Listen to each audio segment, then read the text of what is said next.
అంటే పల్లెటూరులో పుట్టి చదువుకోవాలనే చదివించాలనే తపన ఉన్న కుటుంబం. మా తాతయ్య గారు ఆ చుట్టుపక్కల ఉన్న దళితుల పిల్లలందరినీ చేరదీసి వాళ్ళ తల్లిదండ్రులకు నచ్చచెప్పి ఆయన వాళ్ళని ముందుగా ప్రాథమిక పరిజ్ఞానం కలిగించి వాళ్ళ కోసం ఒక చిన్న బడి నడిపారు. తర్వాత వాళ్ళ కోసం హాస్టల్ కూడా నడిపారు ఆయన, గొల్ల చంద్రయ్య గారు. ఆ నేపథ్యంతో మేము చదువు పట్ల ఆసక్తి ఉండడం, తర్వాత వెనకబడిన వర్గాలు చదువుకుని పైకి రావాలి అనే ఆ భావన బహుశా చిన్నప్పటి నుంచే మాలో కలిగి ఉంటుంది. తర్వాత మా తాతయ్య గారు ఆడపిల్లలందరినీ చదివించారు. ఆ కారణంగా స్త్రీల చదువు గురించి కూడా నాలో చిన్నప్పుడే బీజాలు పడి ఉండొచ్చు. తర్వాత మా నాన్నగారు కూడా బోయి భీమన్న గారు, ఆయన ఈ పురాణాల నేపథ్యంతో అణచివేతకు గురైన ఆ వర్గాల కోసం ఆయన చాలా నాటకాలు రాశారు. ఆయన నాటకాలు చదివి ప్రేరేపణ పొంది ఉన్నతోద్యోగాలు సాధించిన వాళ్ళు మన సమాజంలో చాలామంది ఉన్నారు. బహుశా అలాగే మన నేపథ్యాన్ని వివరిస్తూ రచనలు చేయాలనే సంకల్పం నాలో కలిగి ఉండొచ్చు. ముఖ్యంగా పూలే అంబేద్కర్ల భావజాలం నాకు ఆ రచనలు చదవడం మూలంగా, పూలే గారి రచన ఆయన జీవిత చరిత్ర నేను అనువాదం చేశాను. అప్పుడు నాకు ఆయన భావాలన్నీ ఆకళింపు చేసుకునే అవకాశం కలిగింది. ఆ విధంగాను తర్వాత ఈ సాహిత్యంలో ఉండే లోతుపాతులు ఉంటాయి కదా, వాటి మూలంగాను బహుశా నాకు ఆ ప్రేరణ కలిగి ఉండొచ్చు. విజయభారతి గారు, మీరు స్కూల్లో ఉన్నప్పటి నుంచే మీరు వ్యాస రచనలు ఎక్కువగా రాయడం జరిగింది. అదేవిధంగా మీరు పిహెచ్డి స్థాయి అంటే ఎంఏ ఉస్మానియా క్యాంపస్ నుంచి చేసినప్పుడు తెలుగు సాహిత్యం మీద మీకు దాని మీద ఇంట్రెస్ట్ కలిగి సాహిత్యంలో ఉన్న ఇట్లాంటి సాహిత్యం, తెలుగు సాహిత్యంలో డిఫరెంట్ డైమెన్షన్స్ని, డిఫరెంట్ యాంగిల్స్ని చూడడం, దాని ద్వారానే మీరు ఇటువైపు అంటే ఈ రచనల వైపు వచ్చారని చెప్పి నాకు తెలిసింది. ఎంతవరకు వాస్తవం అంటే? అంటే అప్పుడు నేను పెద్ద ఫీల్ అవ్వలేదు, కానీ ఇప్పుడు తలుచుకుంటే బహుశా అవి కూడా ఉన్నాయేమో అనిపిస్తుంది. అంటే కుల వివక్ష అని మీరు స్త్రీల పట్ల, అంటే చిన్నప్పుడు మా తాతయ్య గారి నేపథ్యం చెప్పాను కదా, అలాగా నాకు అసలు కులం, అంటరానితనం ఇట్లాంటివి మాకు ఎక్కువ అనుభవించలేదు. కానీ స్కూల్లో కూర్చున్నప్పుడు అందరితో పాటు సమంగా కూర్చునేదాన్ని. అయితే మా పక్కమ్మాయి మీరేమిట్లు కిరస్తానీలా అని అడిగింది ఒకసారి. నాకు అసలు అప్పటికి కులం అంటే ఏమిటో తెలియలేదు. కిరస్తానీలా అని అడిగింది కాబట్టి నేను కూడా బాగుంటుందేమో అనేసి మీరు కిరస్తానీలా అని అడిగాను ఆవిడని. ఆ అమ్మాయి ఏమో చాలా అగ్రకులానికి చెందిన అమ్మాయి, చాలా బాధపడిపోయింది. తర్వాత దాని మీద పెద్ద గొడవ అయింది. అయితే మా హాస్టల్ పిల్లలు అన్నారు, నువ్వు ఎవరితోటి ఏమి మాట్లాడక మేము చూసుకుంటాము, ఇలాంటి గొడవలు తీయక్కువని. ఆ తర్వాత ఇంకా స్కూల్లో కానీ ఎక్కువ టీచర్లు వాళ్ళు అనేవారు కాదు, కానీ కొంత క్లరికల్ స్టాఫ్, ఏమిటి నువ్వు ఇలా ఉన్నావా, అలా చదువుతున్నావా, నీకు ఇలాంటి కన్సెషన్ కావాలా, ఇట్లాంటి వ్యాఖ్యానాలు. తర్వాత ఎంఏలో నేను థీసిస్ సబ్మిట్ చేశాను పిహెచ్డికి. అప్పుడు అంటే ఉస్మానియా యూనివర్సిటీలో తెలుగులో స్త్రీలలో పిహెచ్డి చేసిన వాళ్ళం ఇద్దరు ఉన్నాం. ఆ ఇద్దరం ఇంచుమించు ఒకేసారి సబ్మిట్ చేసాం. అయితే నాకంటే ముందు వాళ్ళ థీసిస్ ఫైనలైజ్ అయింది అనమాట. ఎందుకంటే అంటే ఆ మొదటి స్థానం మనకి రావడానికి ఇష్టం లేక అలా జరిగిందని తర్వాత ఎవరో చెప్పారు. అయితే ఈ నేపథ్యం ఉంది, కానీ నేను పెద్దగా బాధపడలేదు. అయితే పూలేని చూశాక మన బాధ్యత, మనం చదువుకున్నాం కాబట్టి మన బాధ్యత మన వాళ్ళని జాగృతం చేయటం అని అనుకున్నాను. ఓకే ఓకే విజయభారతి గారు, ఏదైతే మీ జీవితంలో మీకు జరిగిందో అదే మీరు దాన్ని స్ఫూర్తిగా తీసుకొని at the same time Jyotirao Phule గురించి మీరు అనువాదం ఏదైతే జీవిత చరిత్రను చేశారో అప్పుడు మీరు ఇంకా దగ్గరగా జ్యోతిరావు పూలే గురించి దగ్గరగా తెలుసుకోవడం జరిగింది, దాని ద్వారా రచనలు చేయడం జరిగింది. ఓకే అండి, మీతో మాట్లాడడానికి మనం దాని గురించి మాట్లాడే ముందు తాళ్ళరేవు నుంచి వెంకట్రావు గారు లైన్లో ఉన్నారండి. వెంకట్రావు గారు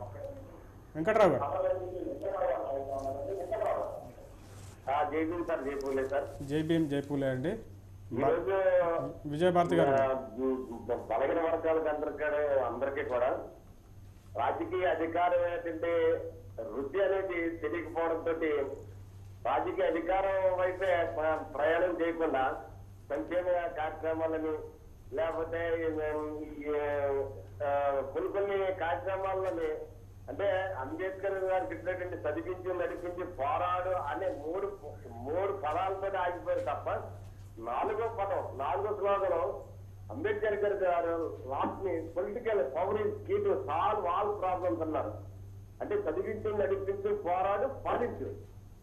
ఏ గ్రామాల్లో కూడా చదివించి నడిపించి పోరాడని చెప్తున్నారు తప్ప అని స్వాగతం రాస్తున్నారు తప్ప పాలించు అనేది చెప్పడం లేదు. అదేవిధంగా కాంచీరామ్ గారు పొలిటికల్ పవర్ ని చేతులకు తీసుకురావడం జరిగింది 94 నుంచి. ఆ రోజు ఉన్నటువంటి రాష్ట్ర నాయకులు పొలిటికల్ పవర్ అని టేస్ట్ తెలియకపోవడంతో వచ్చినటువంటి అధికారాన్ని చేతులాగా వదిలేయడం జరిగింది. అందువల్ల అటువంటి రైతులందరూ కూడా సమీకరించి పొలిటికల్ పవర్ అనేది ప్రథమైనటువంటి అంతిమ గోల్గా మనం పోరాటం పొలిటికల్ ఏదైనా పొలిటికల్ పవరే మనకి ఏం కావాలన్నా ఆ పవర్ కోసమే పనిచేసేలాగా ప్రయత్నం చేస్తారని, అలాగే పురుషులందరూ కలిసి వచ్చి వేదిక మీదకి వస్తున్నారు కాబట్టి అలాగే స్త్రీలో లీలా కుమార్ గారు కానీ లేకపోతే మన విజయభారతి గారు కానీ ఇటువంటి వారు అందరూ కూడా వచ్చి భారతదేశానికి ఒక అతి శక్తివంతమైనటువంటి ఒక రాజ్యాధికారాన్ని అందించడానికి జాతీయ పార్టీని అందించినటువంటి కాంచీరామ్ గారి ఆలోచన విధానంతోనే గతంలో. ఓకే వెంకట్రావు గారు థ్యాంక్ యూ. మీ ఆలోచన అర్థమైందండి. ఏదైతే అంటే నాకు స్పష్టంగా అంటే నేను చెప్తాను. ఆయన ఏమడుగుతున్నారంటే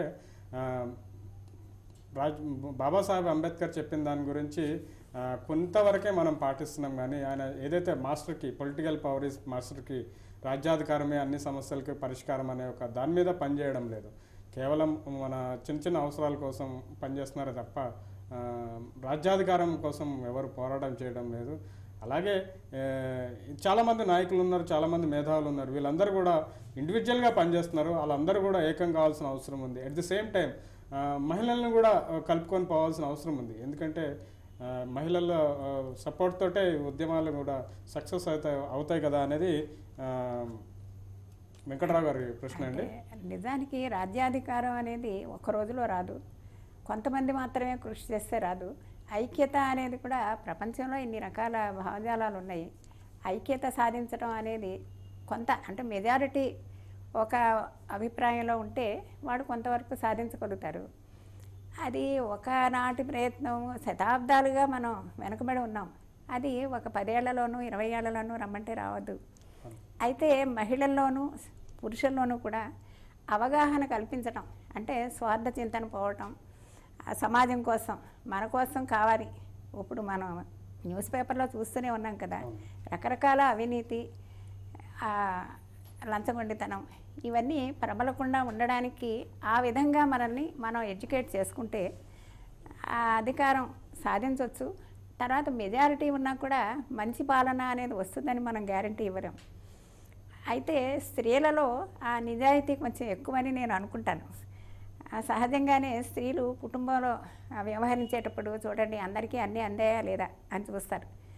కావాలంటే చివరికి వాళ్ళైనా కొంచెం తక్కువ ఉంచుకుంటారు, కానీ ముందు అందరికీ భాగస్వామ్యం, అందరికీ అన్నీ అందడం అనే కాన్సెప్ట్ స్త్రీలలో ఉంటుంది.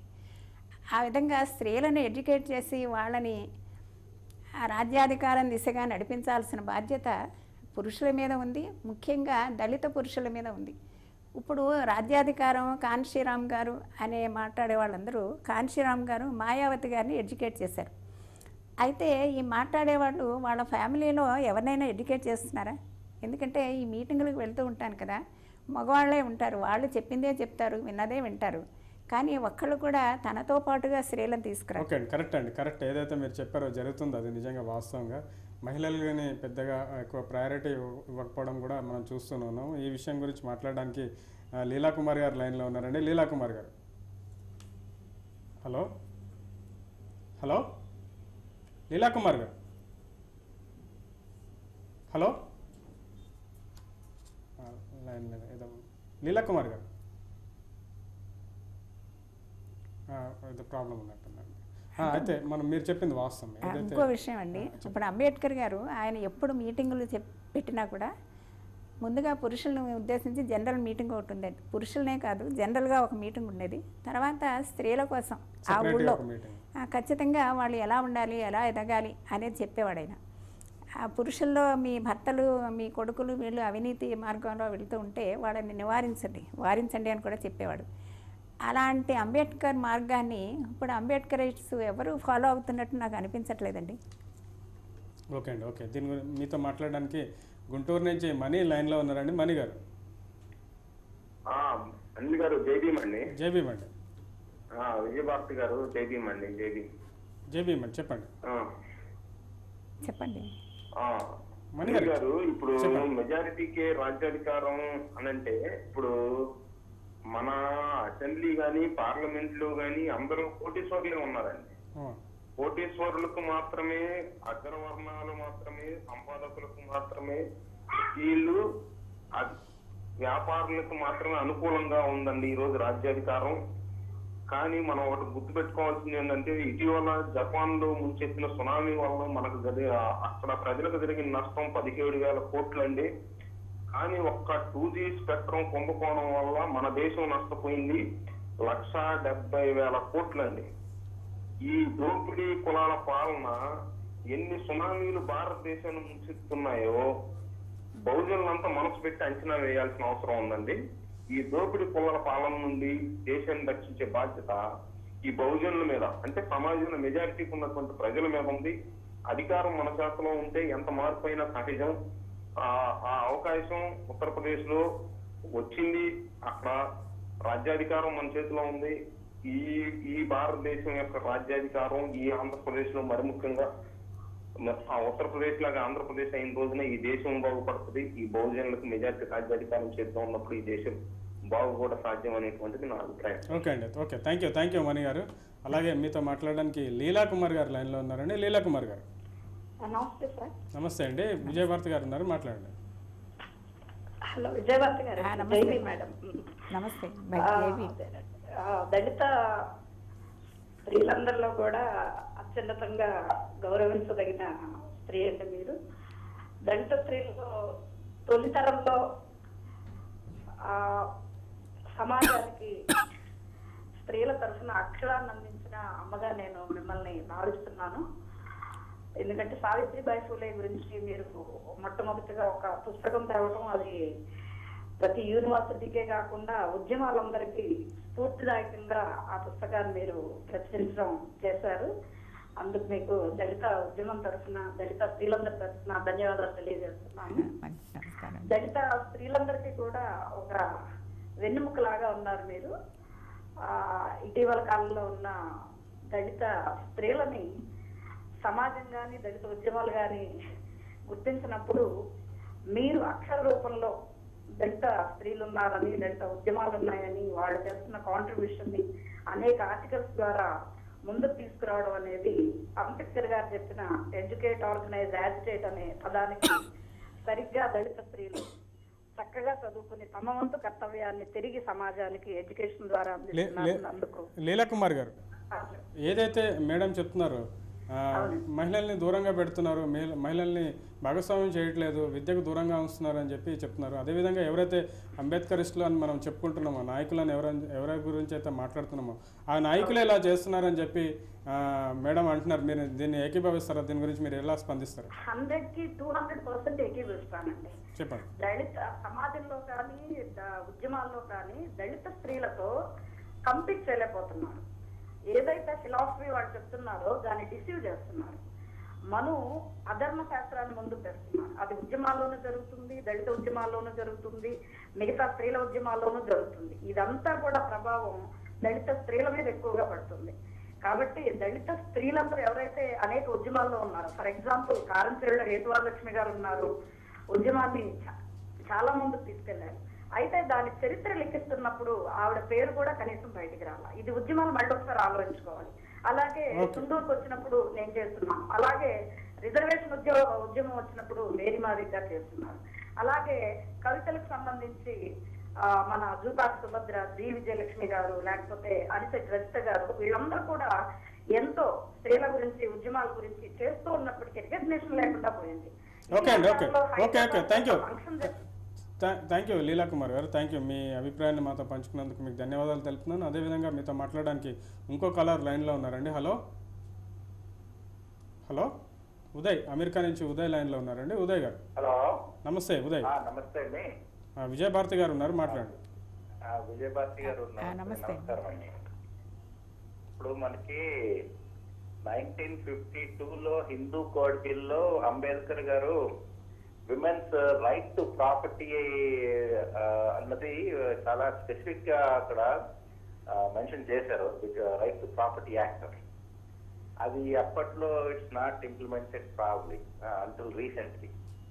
అది ఉండడం వలన విమెన్ యాక్చువల్గా అది ఇంప్లిమెంట్ చేయకపోవడం వలన నెహ్రూ విమెన్ కి ఏమైనా అన్యాయం చేశారని మీరు అనుకుంటున్నారా?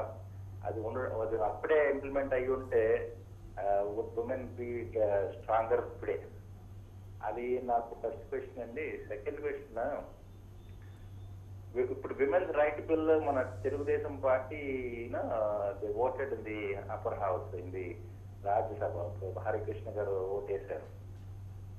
But actually they don't give the seats. 33% seats ఇక్కడ పార్టీలు ఇవ్వట్లే, విమెన్ కి ఇవ్వట్లే.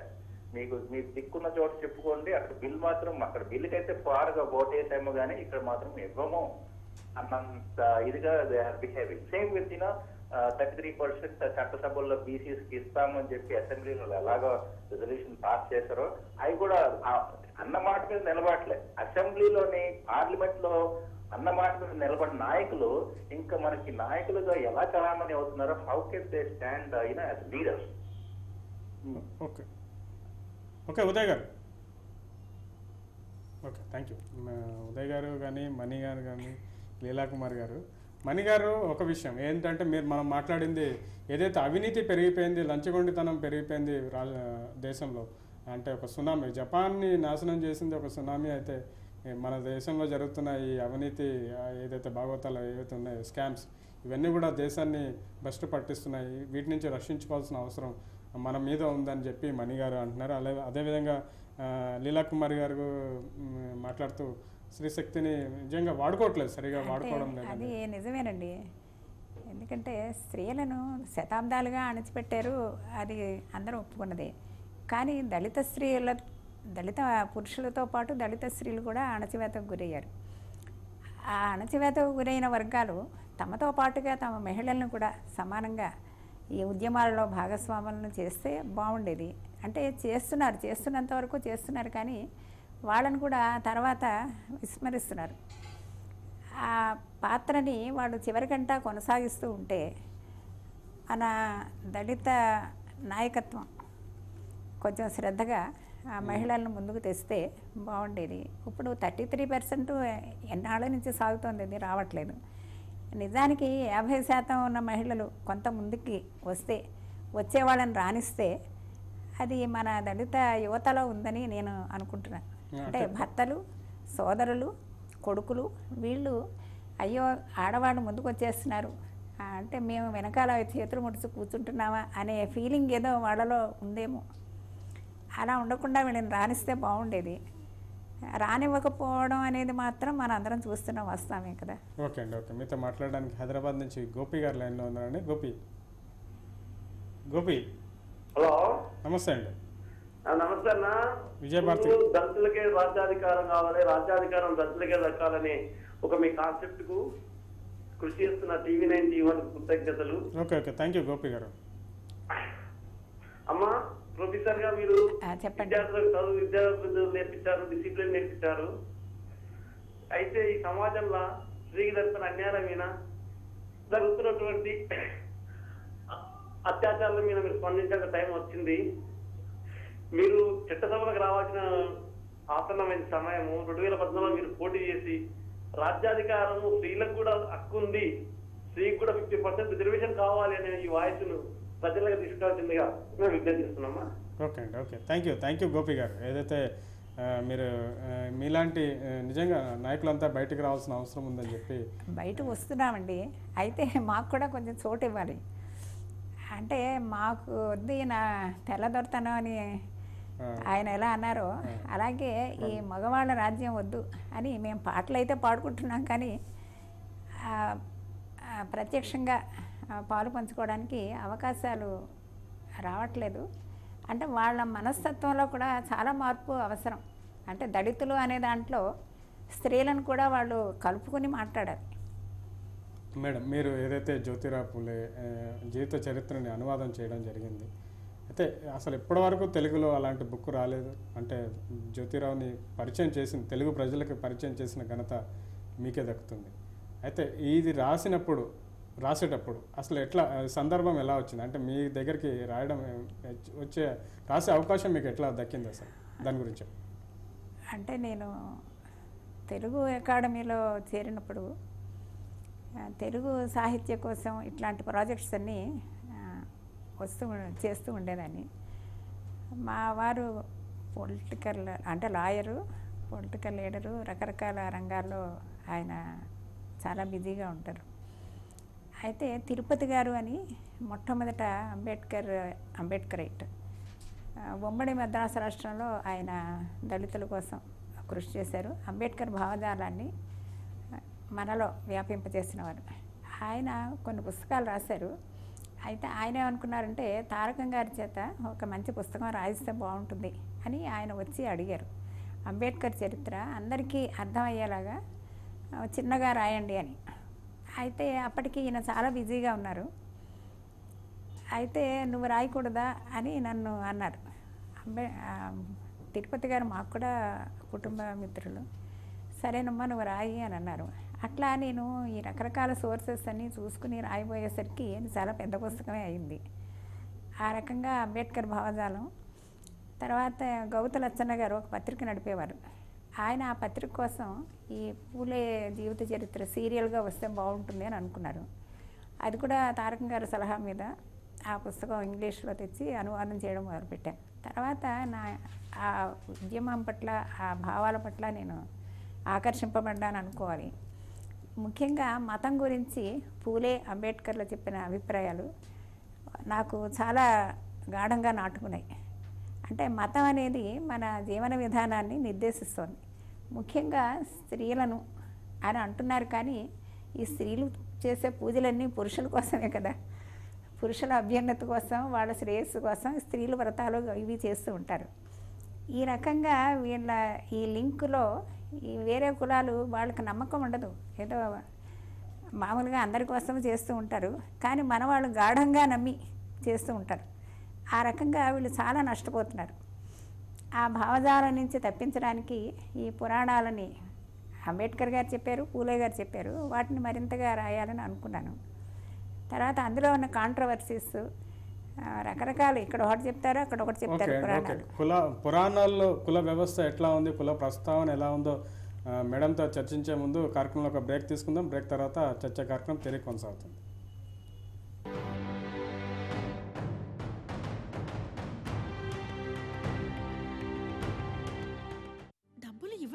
డబ్బు చెల్లించాలా? డోంట్ వరీ, మన లోన్ యాక్సిస్ బ్యాంక్ నుంచి. మీ solution Axis bank home loans with zero prepayment charges. Axis bank మీ సొల్యూషన్. పవర్ అతని బ్యాట్ది, పవర్ అతని యోగ్యతది. దీని స్ఫూర్తితో తోషిబా తయారు చేశారు పవర్ టీవీ. అది అందిస్తుంది పవర్ఫుల్ పిక్చర్ మరియు sound. Are you ready for more? Power TV Toshiba.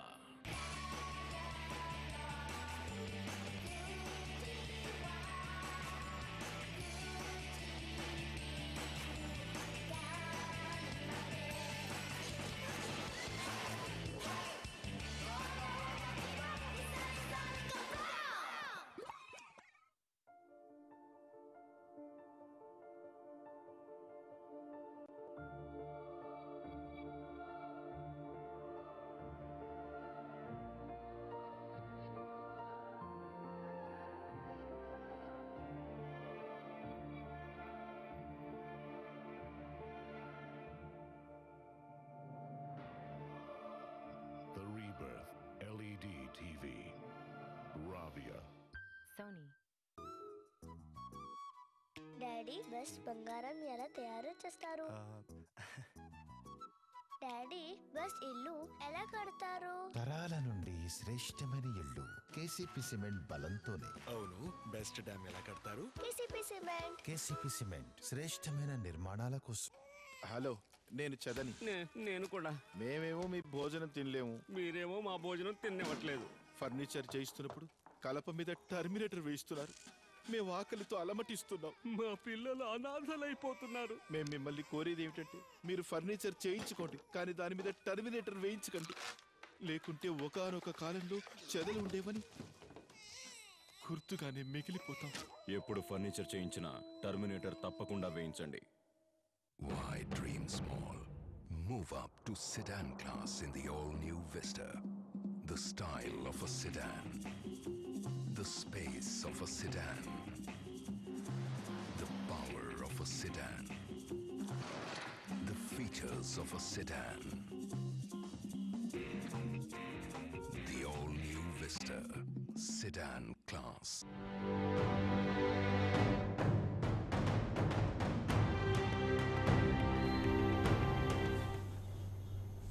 మెజార్టీకే రాజ్యాధికారం కార్యక్రమానికి తిరిగి స్వాగతం. విజయభారతి గారు, మీతో మాట్లాడడానికి కాకినాడ నుంచి డాక్టర్ అర్జున గారు లైన్లో ఉన్నారండి. అర్జున గారు, హలో. నమస్తే అండి. జైబీ. నమస్తే అండి. హలో. నమస్తే అండి, మాట్లాడండి. నమస్తే సార్. నమస్తే అండి. నమస్తే అండి madam. Good morning madam. I'm professor doctor Arjuna. చెప్పండి మేడం. మీరు చేస్తున్న కృషి చాలా అభినందన మేడం. అయితే మీ రచనలో కుల వ్యవస్థపై మీరు చాలా పరిశోధన చేస్తున్నారని చెప్పి చెప్పడం చాలా ఆనందదాయకంగా ఉంది. ఈ స్త్రీ సాహిత్యంలో ఇప్పుడు దళిత కవులు చేసిన రచనలు కాకుండా దళితేతరులు చేసిన రచనలు ఏమన్నా స్త్రీ విముక్తి గురించి కానీ, మెయిన్ గా దళిత స్త్రీల విముక్తి గురించి దళితేతర కవులు రాసిన ఏమన్నా రచనలు ఏమైనా ఉంటే వాటి గురించి కొంచెం చెప్పగలరా మేడం? ఎందుకంటే కుల వ్యవస్థ నిర్మూలన అనేది కావాలని చెప్పేసి దళితులు అత్యుతులు అడుగుతున్నట్టుగా ఉంది, వేరే వాళ్ళు ఎవరు అడుగుతున్నట్టుగా లేదు.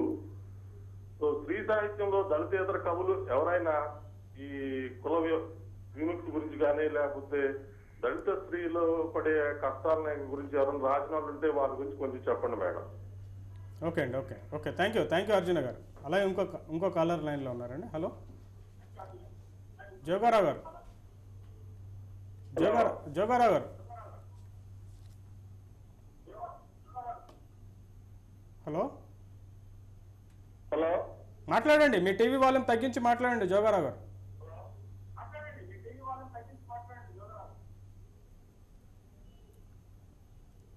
Okay, thank you madam. ఏదైతే డాక్టర్ అర్జున గారు అడిగారు, దళితేతర వాళ్ళు దళిత స్త్రీల విముక్తి కోసం రాసిన రచనలు ఏమైనా ఉంటే చెప్పమని ఆయన అడిగారండి. అంటే చాలా ఒక 100-150 ఏళ్లకు పూర్వం మంగిపూడి వెంకట శర్మ అనే ఆయన నిరుద్ధ భారతము అని రాశారండి. అందులో ఈ అంటరాని వాళ్ళ పుట్టుపూర్వోత్తరాల గురించి చెప్తూ, నువ్వు వెనకబడిన వాడవు అని ఎందుకు అనుకుంటావు, నీ చరిత్ర ఇలాంటిది అని చెప్పారు. ఆ నిరుద్ధ భారతం చాలామందికి ఇన్స్పిరేషన్ అయింది, మంగిపూడి వెంకట శర్మ. తర్వాత కొన్ని నవలలు కూడా వచ్చాయి, హేలావతి ఇట్లాంటి నవలలు. వాటిలో కూడా ఈ వెనకబడిన వర్గాల గురించి, ముఖ్యంగా అంటరాని కులాల గురించి, అంటరానితనం గురించి ఆ చర్చ చాలా ఉంది. ఆఖరికి విశ్వనాథ సత్యనారాయణ గారి రచనలో కూడా మనకి ఈ వెనకబడిన వాళ్ళ ప్రస్తావన కనిపిస్తుంది. అంటే వాళ్ళు ప్రత్యక్షంగా ప్రబోధం చేయలేదు, కానీ అడవి వాపిరాజు గారి నవలలు వీటిలో మనకి ఇన్స్పిరేషన్ ఉంది. అంటే దాన్ని మనం అందిపుచ్చుకోవాలి. ఎవరు వచ్చి మనల్ని వెనక నుంచి నడు అని తొయ్యడం, గెంటడం, నెట్టడం అలాంటివి, ముందుకి చెయ్యి అందించడం ఇట్లాంటివి ఎవరికీ జరగవు. అందరికి కూడా వాళ్ళ స్వశక్తి కొంత ఉండాలి. గీతలో చెప్పింది కూడా అంతే కదా, నీ ప్రయత్నం నువ్వు చెయ్యి అని అంటారు. అట్లాగా మన ప్రయత్నం మనం చేస్తూ తోటివారికి చెయ్యి అందిస్తూ ఉంటే, మహిళలకి ముఖ్యంగా చెయ్యి అందిస్తూ ఉంటే ఎప్పటికైనా రాజ్యాధికారం వస్తుంది. ఎందుకంటే వాళ్ళు అన్ని రంగాల్లోనూ ముందుంటారు. వాళ్ళకి ముదితలు నేర్వగా రాని విద్య కలదే అని ఆయనే ప్రబోధించాడు. ముదితలు అంటే ఆయన ఏ వర్ణం అనేది చెప్పలేదు, స్త్రీలు సహజంగా. దళిత స్త్రీలు కూడా అందులో ఉంటారు. ఖచ్చితంగా ఉంటారండి. ఓకే, మీతో మాట్లాడడానికి నానాజీ గారు లైన్లో ఉన్నారండి. నానాజీ గారు. హలో హలో, చెప్పండి. హలో చెప్పండి. హలో, నా పేరు నానాజీ అండి, దూల్పూర్ నుంచి. చెప్పండి సార్. బోయి భీమన్ గారి అమ్మాయి విజయభారతి గారికి నమస్కారాలండి. నమస్తే అండి, చెప్పండి. చెప్పండి, మీరు మాట్లాడండి. చెప్పండి. అమ్మా, నేను ఒక 2-3 ప్రశ్నలు అడుగుతానమ్మా. అంటే మిమ్మల్ని కాదు, మామూలుగా మన ఈ మెజార్టీగా రాజ్యాధికారం ఉన్న దాంట్లో మన మెజార్టీగా రాజ్యాధికారం అది సాధించే క్రమంలో మన యొక్క సత్తా చాటుకోవాలి. కానీ అమ్మ, నేను చూస్తున్నాను సంవత్సర కాలం నుంచి ఈ యొక్క ప్లాట్ఫామ్ మీద ఎక్కువగా అగ్రవర్ణాల వారిని దూషించడం కానీ బ్రాహ్మణిజాన్ని పెట్టడం కానీ చేస్తున్నారమ్మా. దానివల్ల మాత్రం అదో మెజార్టీకి రాజ్యాధికారం నేను అనుకోవటం లేదు. మన యొక్క బలం చూపించుకోవాలి కానీ ఎదుటి వాళ్ళని మనం నిందించడం వల్ల మనకి ఏదో రాజ్యాధికారం వస్తుందనుకుంటే భ్రమ. అదేవిధంగా మీరు జ్యోతిరావు పూలే గారి గురించి తెలుగులో అనువదించి మీరు చాలా మంది తెలియపరిచారు. ఈ జ్యోతిరావు పూలే గురించి కానివ్వండి, లేకపోతే అంబేద్కర్ గురించి కానివ్వండి, మన రాజకీయ నాయకులకు కానీ, లేకపోతే మన దళిత వర్గాల వాళ్ళకి కానీ ఎన్నికల సమయంలో కానీ, లేకపోతే వాళ్ళ యొక్క జయంతులు వర్ధంతులు తప్ప ఎప్పుడు గుర్తురారమ్మా. అదేవిధంగా ఇందాక నుంచి మన వాళ్ళు చెప్తున్నారు కదా, కొంతమంది జపాన్ లో 17,000 కోట్లు అండి, ఇది 1,70,000 కోట్లు అని. అందులో కూడా అమ్మా అన్నా కాదు, మన దళితుడైన రాజ్యాన్ని ఇరికించారు. తర్వాత రెండోది, ఇప్పుడు మన భారతదేశ పార్లమెంట్ స్పీకర్ గా ఉన్న మీరా కుమార్ గారు కానివ్వండి, లేకపోతే యూపీఏ చైర్పర్సన్ గా ఉన్న సోనియా గాంధీ గారు కానివ్వండి, వీళ్ళందరూ కూడా దళితులేనమ్మా. అలాగే ఇప్పుడు మన రాష్ట్రం నుంచి పనబాక లక్ష్మి గారు వీళ్ళందరూ ఉన్నారు. ఓకే, మీ ప్రశ్న సూటిగా అడగండి నానాజీ గారు. మీరు మొత్తం వ్యాసం చదివినట్టు చదవకండి, మీరు ప్రశ్న సూటిగా అడగండి. చాలా మంది లేదు నానాజీ గారు, మీరు ఒకటి అర్థం చేసుకోవాలి. చాలా మంది కాలర్స్ మాట్లాడడానికి వెయిట్ చేస్తూ ఉంటారు. మీ ప్రశ్న సూటిగా అడగండి. ఒక మాట వినండి, మీరు ఎవరో కాదు, మీరు మాట్లాడే దళితులే మీరు లేదు, కించపరిచే విషయం కాదండి. చాలా మంది కాలర్స్ ఉన్నారు, మీరు సూటిగా అడగండి నానాజీ గారు. మీరా కుమార్ గాని సోనియా గాంధీ గాని వీళ్ళు ఎవరైనా సరే ఈ యొక్క మహిళలకి మన రిజర్వేషన్ బిల్లు ఎందుకు పాస్ చేయించలేకపోతున్నారు, ఆ ఒక్క విషయం మీరు దాని గురించి చర్చించండి సరిగ్గా. ఓకే, థ్యాంక్ యూ నానాజీ గారు. ఏదైతే మీరు ప్రశ్న అడిగారో, అంటే ఒక మహిళలే ఒక స్పీకర్గా ఉన్నారు, యూపీఏ చైర్మన్గా మహిళ ఉంది, అందరూ ఇంతమంది మహిళలు మరి ప్రజాప్రతినిధులుగా ఉన్నారు, ఒక మంచి పొజిషన్స్లో ఉన్నారు. అలాంటప్పుడు మరి మహిళా బిల్లు గురించి ఎందుకు పట్టించుకోవడం లేదనేది నానాజీ గారి ప్రశ్న.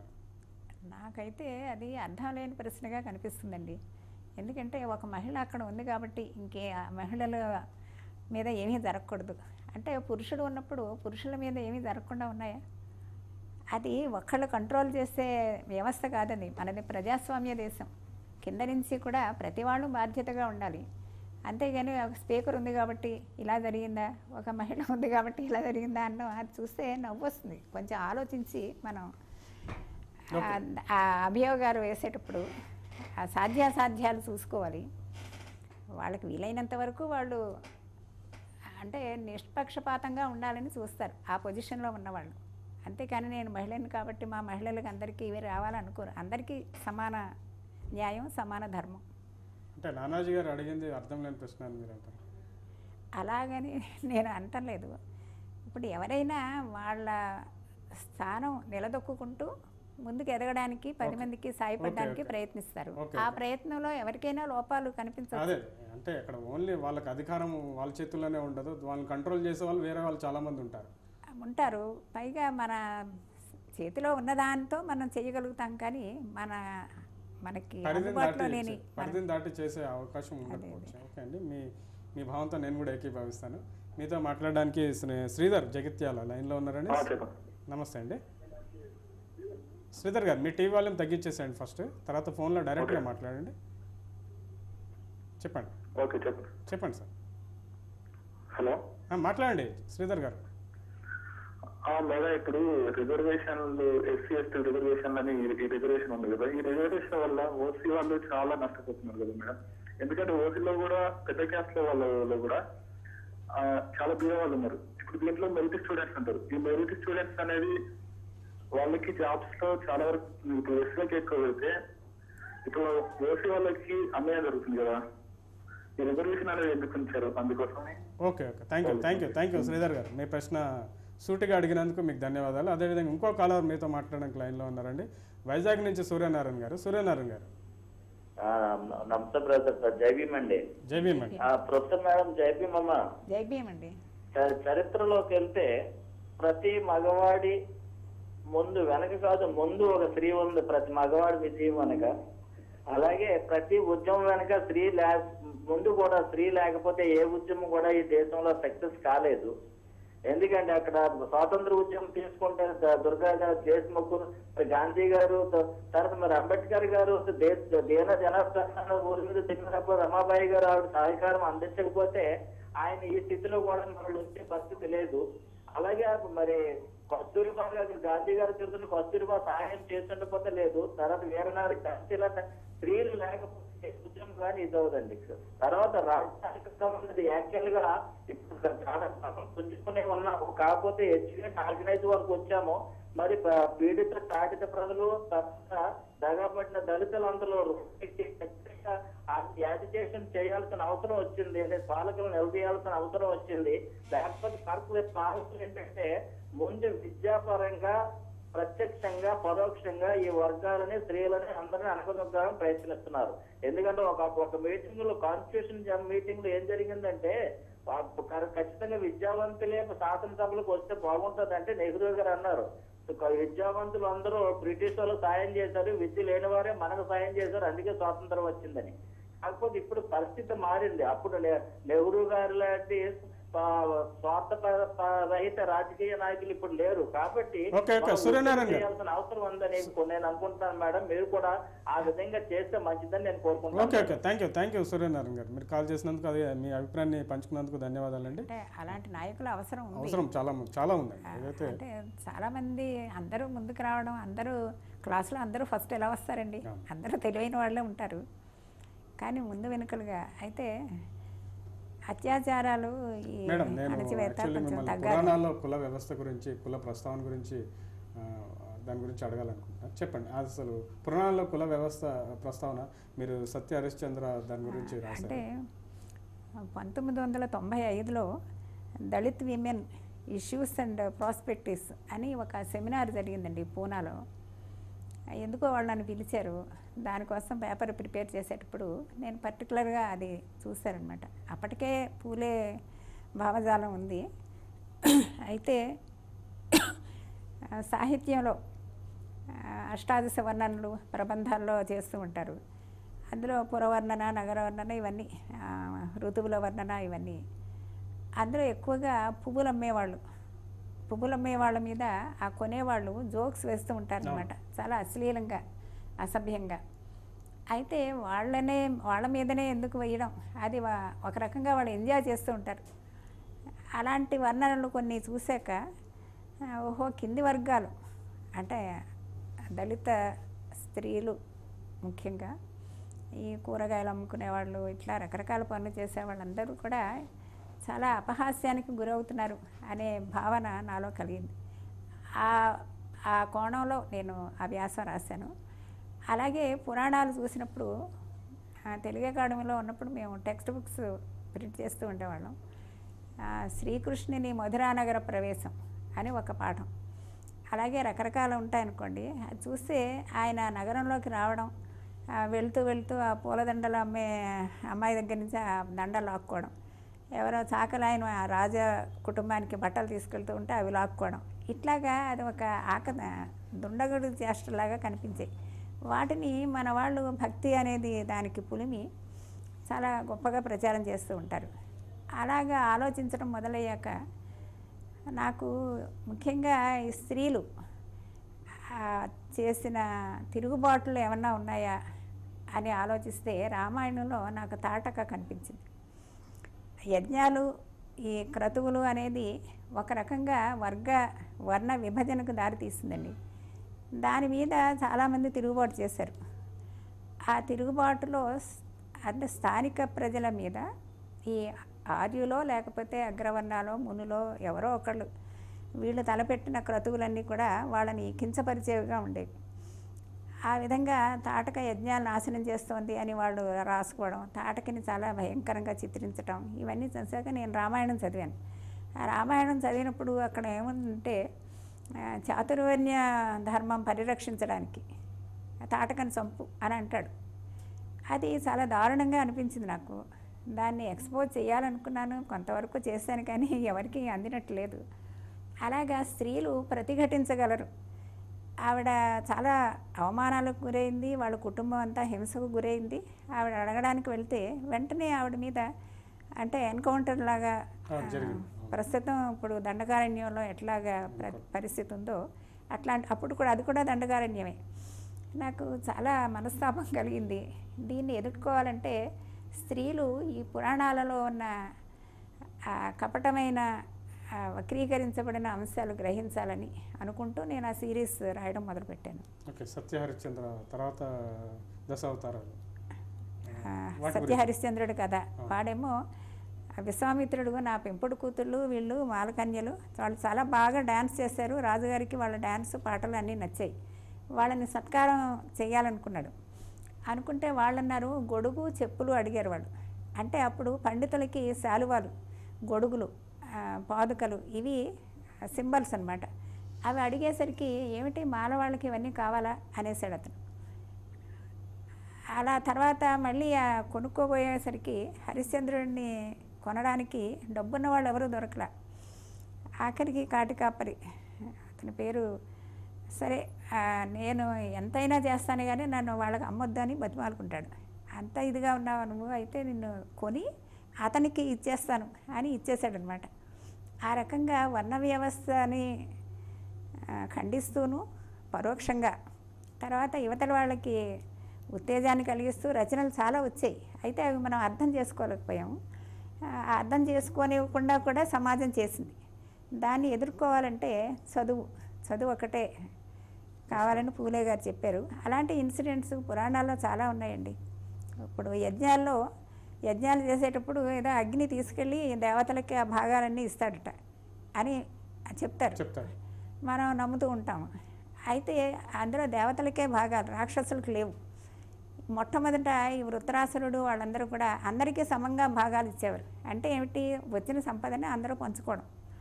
ఆ పంచుకోవడంలో ఒక వర్గానికి లేకుండా చేయడం వల్ల వాళ్ళు రివోల్ట్.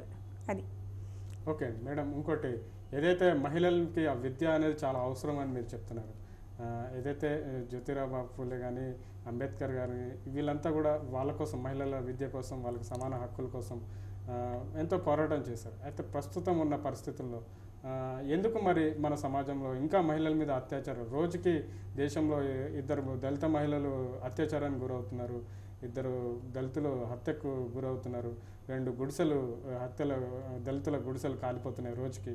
ఇవి సర్వేలో తెలిసిన విషయాలు. మరి ఎందుకు ఇంకా ఈ గడిచిన కాలంలో 64 స్వతంత్రం రాకముందు ఇలాగే ఉంది పరిస్థితి, వచ్చిన తర్వాత కూడా ఇదే పరిస్థితి కొనసాగుతుంది? దీనికి ప్రధాన కారణం ఏంటంటారు? అది చాలా క్లిష్టమైన ప్రశ్న అండి. ఎవరు సమాధానం చెప్పలేకపోతున్నారు. అంటే అలాంటి పరిస్థితి రాకుండా చూసుకోవడం అనేది ఇప్పుడు మన ప్రస్తుత కర్తవ్యం. అయితే గతంలో చెప్పాను కదా, ప్రతిఘటనలు జరిగాయి, వాటిని ఒక రకంగా అణిచివేశారు. అలాగా అణిచివేయకుండా మనం జాగ్రత్త పడాలి. తర్వాత ముఖ్యంగా దళిత స్త్రీలకి, అమ్మాయిలకి ఆ రక్షణ అనేది తన వర్గం నుంచి రావాలి. అంటే దాన్ని పోతుంది, అమ్మాయిని ఎవరో ఆట పట్టిస్తూ ఉంటే, ఎవరో లాక్కెళ్తూ ఉంటే మనకెందుకులే అని ఊరుకోకుండా ముఖ్యంగా దళిత యువత అబ్బాయిల మీద ఆ బాధ్యత ఉందని నేను అనుకుంటున్నాను.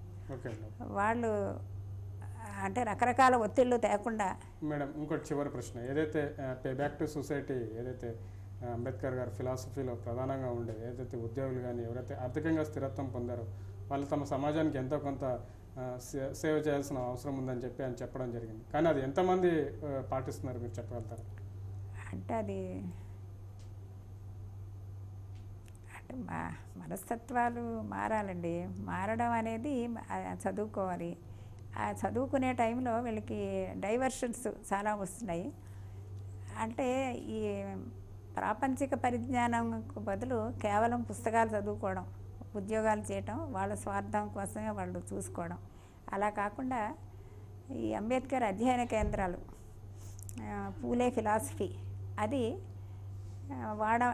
వాడవాడలా అని చెప్పను కానీ వీలైనన్ని చోట్ల కేంద్రాలు నిర్వహిస్తూ ఆ ఫిలాసఫీని మన గతాన్ని మనం గుర్తు చేసుకోవడం, భావి తరాన్ని ఆదర్శప్రాయంగా తీర్చిదిద్దడం అనేది చదువుకున్న వాళ్ళ మీద ఉన్న బాధ్యత. అది మన బాధ్యతగా అనుకోవాలి మనం. ఓకే అండి, ఓకే. ఎవరైతే చదువుకున్న వాళ్ళు ఉన్నారో వాళ్ళు ఈ ఫిలాసఫీని తీసుకెళ్లాల్సిన పరిస్థితి వాళ్ళ మీద, బాధ్యత వాళ్ళ మీద ఉందని మీరు చెప్తున్నారు. అదేవిధంగా మెజారిటీ ప్రజలకి రాజ్యాధికారం సాధించాలంటే మహిళల ఆటోమేటిక్గా వస్తుందండి. ఇదివరకు ఆడవాళ్ళు ఇళ్లలో కూర్చున్నారు, బయటికి రాలేదు. బయటకు వచ్చారు ఉద్యోగాలు చేయలే, ఇప్పుడు ఉద్యోగాలు చేస్తున్నారు. అలాగే దళిత మహిళలు కూడా, మహిళలతో పాటుగా దళిత మహిళలు కూడా వాళ్ళు అభ్యుదయ పదంలోనే ప్రయాణిస్తున్నారు. అట్లాగే మనం చెప్పలేము. ఇప్పుడు ముఖ్యమంత్రులు ఉన్నారు కదా, వాళ్ళు అలా ఉంటారని మనం అనుకోలేదు ఎప్పుడును. ఆడవాళ్ళు రాజ్యం చేసిన చరిత్ర మనకు ఉంది, ఇప్పుడు వర్తమానంలోనూ చూస్తున్నాము. అది ఇంకొంచెం కొనసాగి 50% రాజ్యాధికారం దక్కించుకోగలరని నేను ఆశిస్తాను.